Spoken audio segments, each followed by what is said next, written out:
¿Te imaginas poder tener una conversación entera sin decir ni una sola palabra? No con señas, no con miradas, literalmente, sin hablar. Así se comunican los habitantes de una pequeña isla española donde el lenguaje se silba. Y si te quedas hasta el final, te voy a contar cómo este idioma, que parece sacado de una película de ciencia ficción, fue declarado Patrimonio Cultural Inmaterial de la Humanidad por la UNESCO.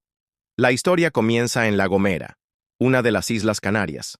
Es una isla montañosa, llena de valles profundos, acantilados y barrancos. Si alguna vez has estado en un lugar con ese tipo de geografía, sabes que gritarle algo a alguien al otro lado es prácticamente inútil.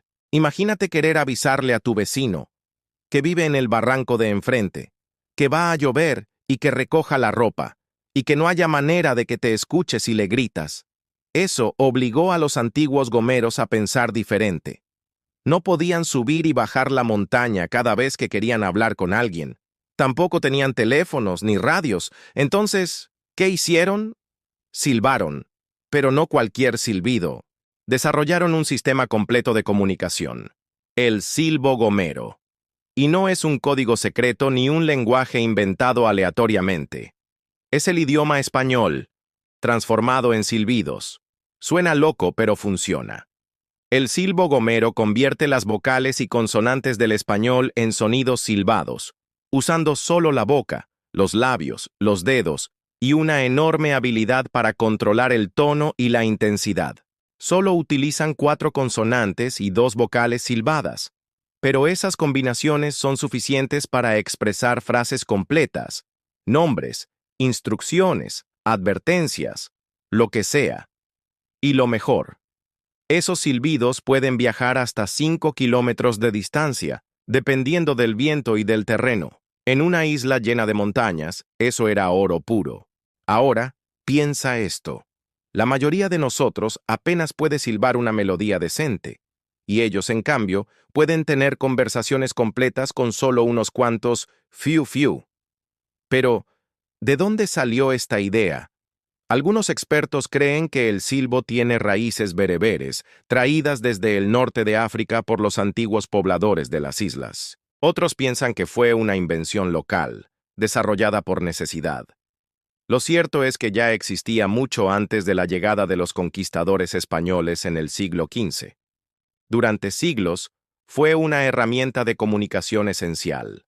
Pastores, agricultores, vecinos en pueblos separados por barrancos, todos sabían silbar. Pero con la llegada de la modernidad, teléfonos, carreteras, internet, el silbo empezó a desaparecer. Por un momento, se pensó que iba a morir. En los años 90, quedaban muy pocas personas que lo hablaban fluidamente. Era considerado cosa de viejos, y muchos jóvenes ya ni se interesaban en aprenderlo. Hasta que pasó algo increíble. El gobierno de Canarias, dándose cuenta del valor cultural único del silbo gomero, decidió incluirlo como asignatura obligatoria en las escuelas de La Gomera. Sí, en vez de clases de flauta, los niños aprenden a silbar palabras. Literal. Hoy, gracias a esa decisión, el silbo gomero no solo se ha salvado, sino que se ha fortalecido. Nuevas generaciones están retomando la práctica y se están convirtiendo en silbadores expertos. Y aquí viene lo más impactante.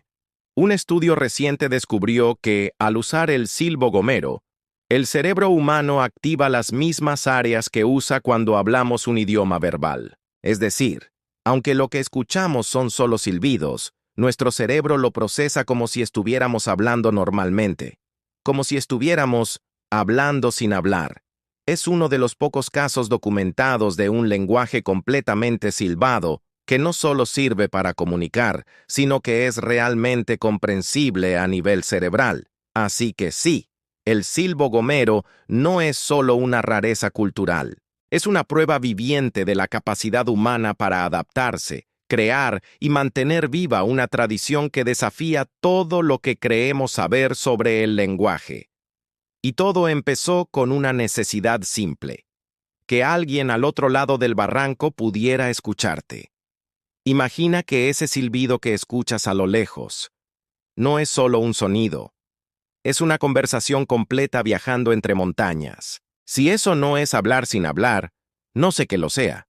Dale like, suscríbete, comenta qué otro dato curioso o tradición te gustaría conocer y activa la campanita. Para más datos históricos contados como deben ser, en Te la cuento como es.